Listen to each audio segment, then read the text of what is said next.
after the ceremonies began, Martin Luther King walked up to the podium on the steps of the Lincoln Memorial and began. I am happy to join with you today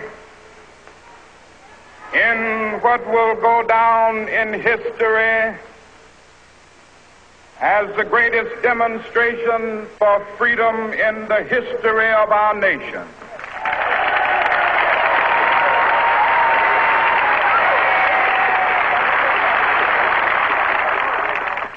Five score years ago, a great American in whose symbolic shadow we stand today signed the Emancipation Proclamation. This momentous decree came as a great beacon light of hope to millions of Negro slaves who had been seared in the flames of withering injustice. It came as a joyous daybreak to end the long night of their captivity. But 100 years later, the Negro still is not free. 100 years later, the life of the Negro is still sadly crippled by the manacles of segregation and the chains of discrimination. 100 years later, the Negro lives on a lonely island of poverty in the midst of a vast ocean of material prosperity. 100 years later,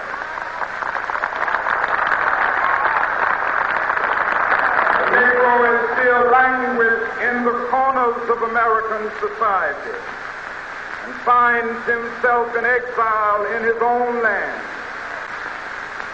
When the architects of our republic wrote the magnificent words of the Constitution and the Declaration of Independence, they were signing a promissory note to which every American was to fall heir.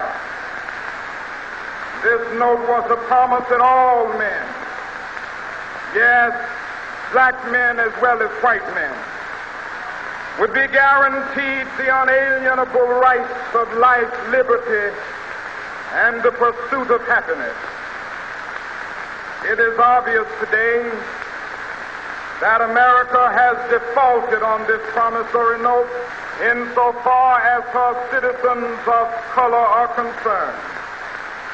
Instead of honoring this sacred obligation, America has given the Negro people a bad check, a check which has come back marked insufficient funds.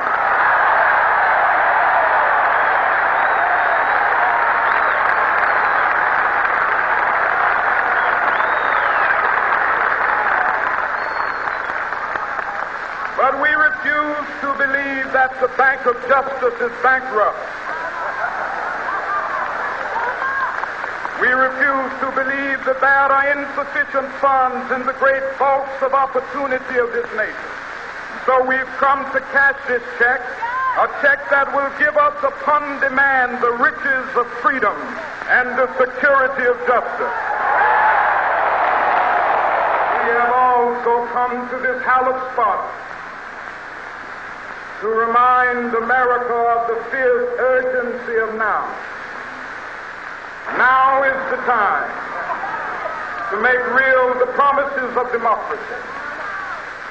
Now is the time to rise from the dark and desolate valley of segregation to the sunlit path of racial justice. Now is the time to lift our nation from the quicksands of racial injustice to the solid rock of brotherhood. Now is the time.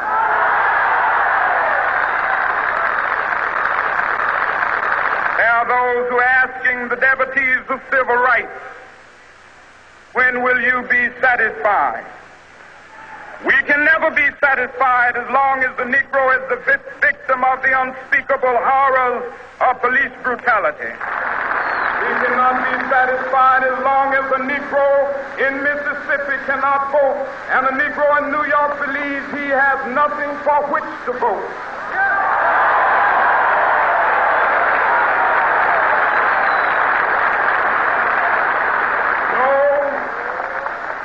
No, we are not satisfied, and we will not be satisfied until justice rolls down like waters and righteousness like a mighty stream.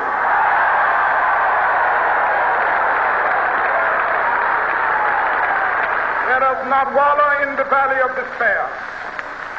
I say to you today, my friend,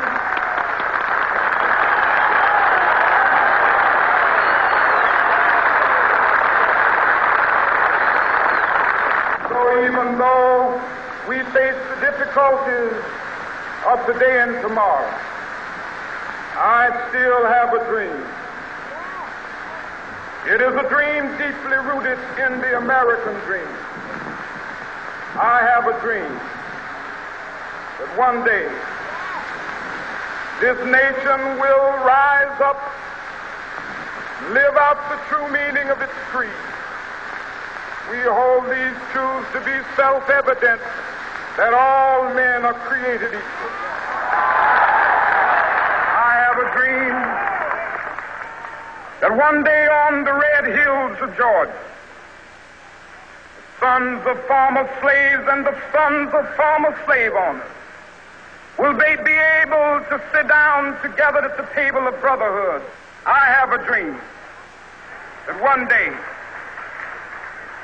even the state of Mississippi, a state sweltering with the heat of injustice, sweltering with the heat of oppression, will be transformed into an oasis of freedom and justice. I have a dream that my 4 little children will one day live in a nation where they will not be judged by the color of their skin, but by the content of their character. I have a dream today.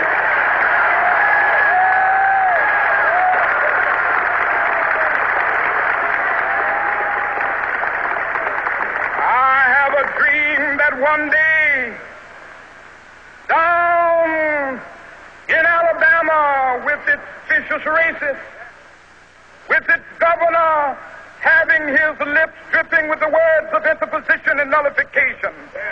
One day right there in Alabama, little black boys and black girls will be able to join hands with little white boys and white girls as sisters and brothers. I have a dream today.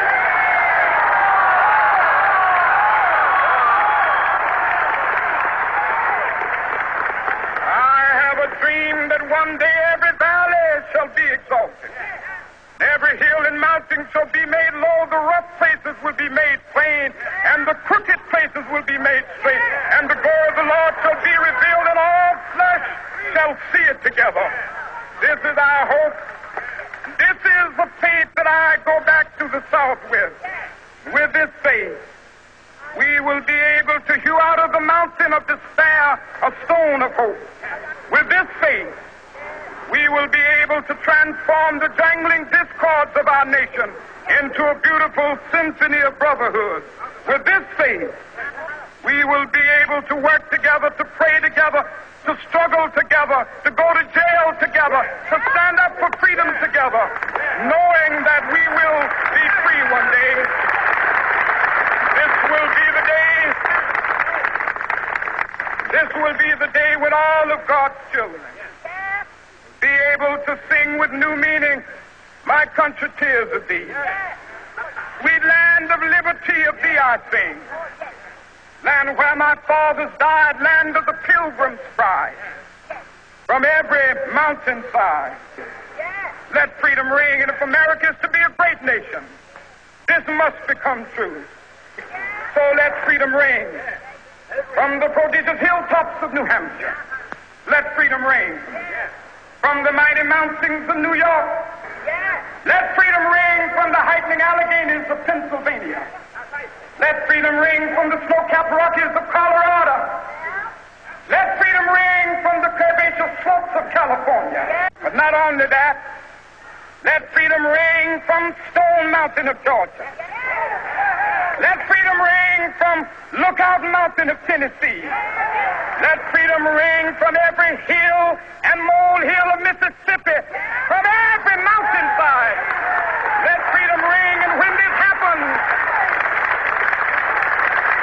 when we allow freedom ring, when we let it ring from every village and every hamlet, from every state and every city, we will be able to speed up that day when all of God's children, black men and white men, Jews and Gentiles, Protestants and Catholics, will be able to join hands and sing in the words of the old Negro spiritual, free at last, free at last, thank God Almighty, we are free at last.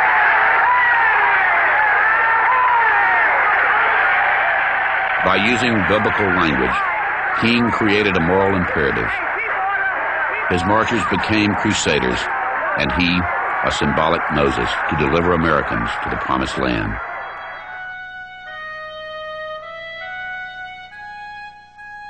The speech was structured like a classic tale of good triumphant over evil.